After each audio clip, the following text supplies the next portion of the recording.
Lesson 105. God's peace and joy are mine. God's peace and joy are yours. Today we will accept them, knowing they belong to us. And we will try to understand these gifts increase as we receive them.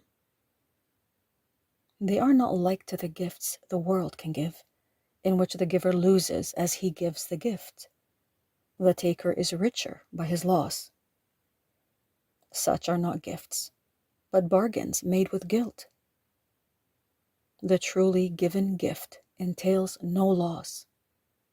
It is impossible that one can gain because another loses.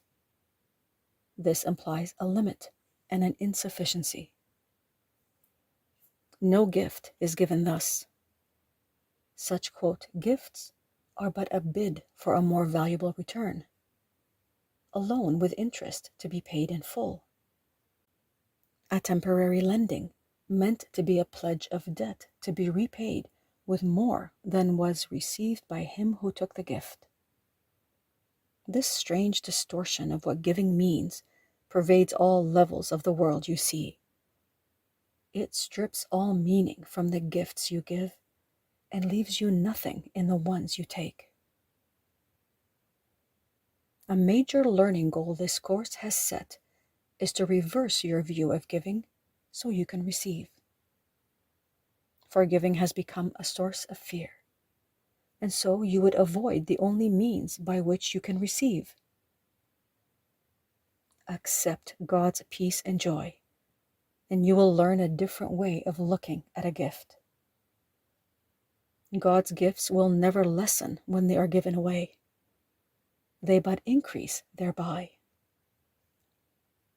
As heaven's peace and joy intensify when you accept them as God's gifts to you, so does the joy of your Creator grow when you accept His joy and peace as yours.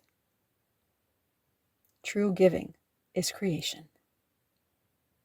It extends the limitless to the unlimited, eternity to timelessness, and love unto itself. It adds to all that is complete already, not in simple terms of adding more, for that implies that it was less before.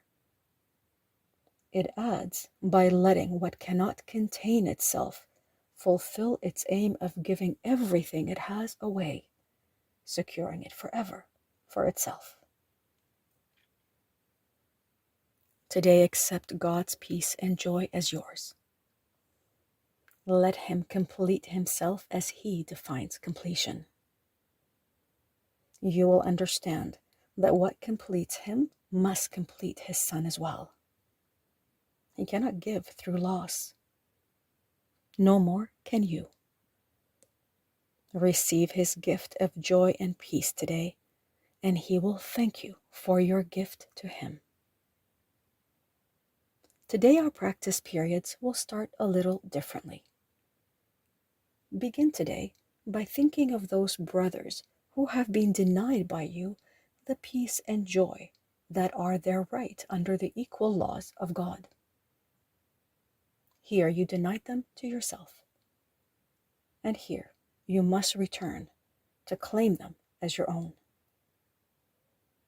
Think of your, quote, enemies a little while, and tell each one as he occurs to you, my brother, peace and joy I offer you, that I may have God's peace and joy as mine.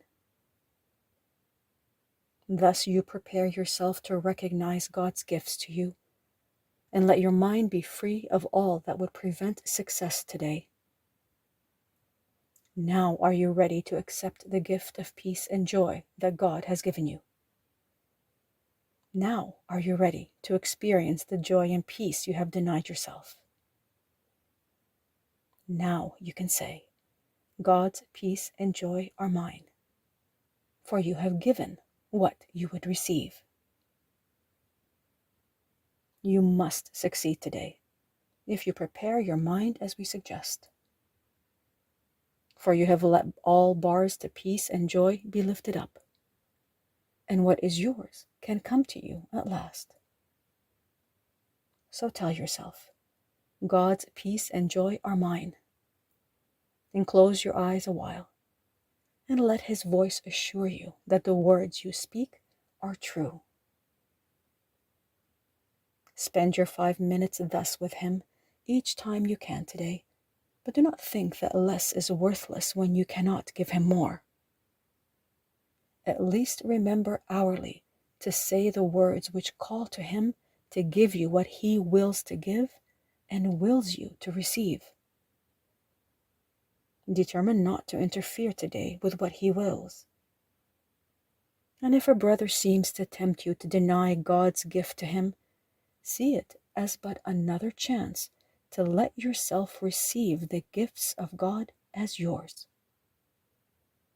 Then bless your brother thankfully and say, "My brother, peace and joy I offer you, that I may have God's peace and joy as mine."